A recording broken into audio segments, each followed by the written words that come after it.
Representative Jim Walsh from the 19th Legislative District. Truly standing up for our freedoms every day in a legislature where freedoms are often ignored. Thank you, Glenn.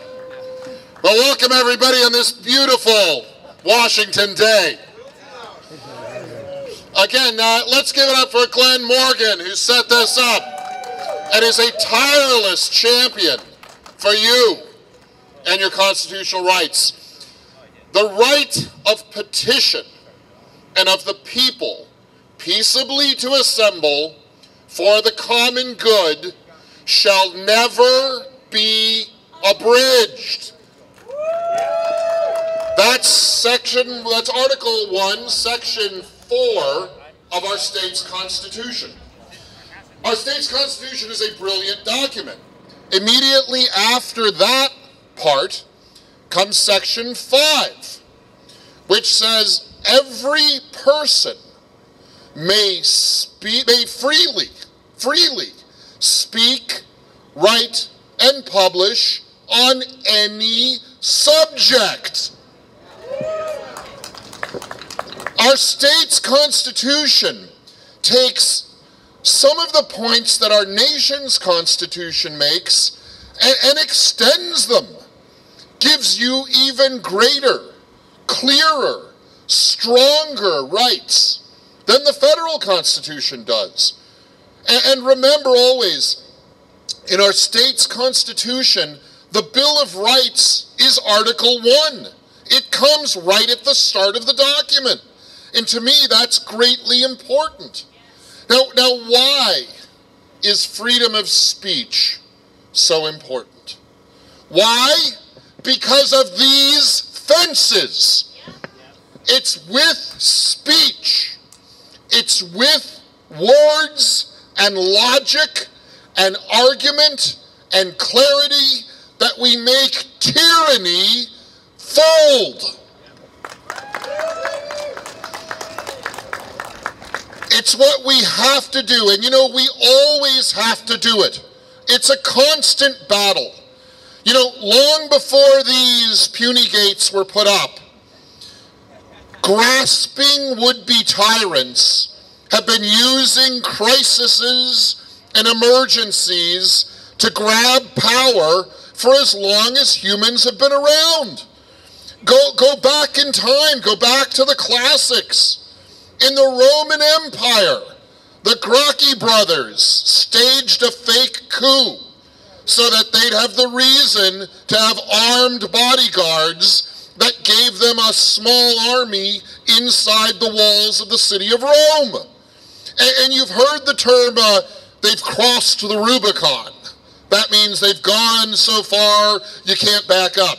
Well, crossing the Rubicon comes from Julius Caesar. He was the general of the Roman army, and in those times there were laws that army couldn't come into the city to prevent a military coup. And under the guise of a supposed emergency, Julius Caesar brought the Roman army into the city of Rome and effectively took control of that country and empire. A little further ahead in time, closer to our day, in the 1930s in Germany, they had what was called the Reichstag fire. The Reichstag is their parliament building. And a group started a fire, attacked the building, and there was a great political brouhaha after the fire over who'd caused it. Now, some bad guys said it was anarchists, kind of similar to the Antifa that we have today.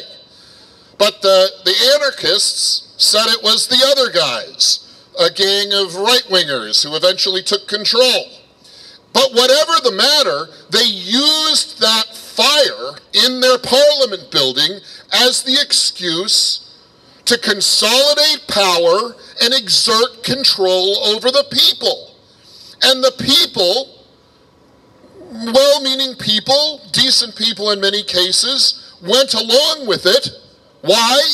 Because it was an emergency. We have to be careful of these emergencies. It's how tyrants gather power.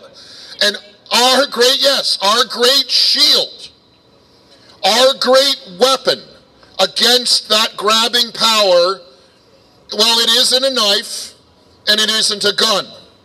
Our great power against that tyranny is words, it's speech, it's truth. And we have to be able to speak the truth to combat tyranny. That's our greatest weapon. And the truth is, as we're seeing all around this state, the crisis over COVID-19, which is a real virus, which does cause real sickness, has been overstated.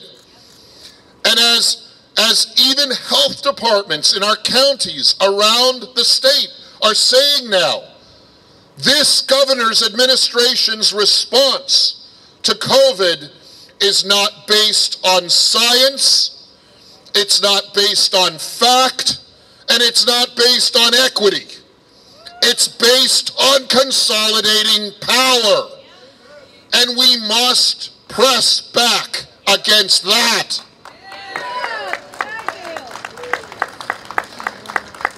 So cling to your free speech in the rain, in the sun, wherever. Cling to your free speech. Stand for your right to freely speak, to freely write, and publish on social media, in old-fashioned media. Don't stand for those who would take away your voice because they are up to no good. They want to put up fences. They want to restrict your access to your government. They want to limit your freedom and your liberty and your independence. This country and this state were born on resisting that tyranny. It's your legacy. It's your inheritance. Protect it. Remember it. And stand strong for your freedom and your liberty in this free state of Washington and this free nation of the United States. God bless you all. Keep talking. All right. Thank you, Representative Walsh. And you see why I enjoy having legislators like that in Olympia.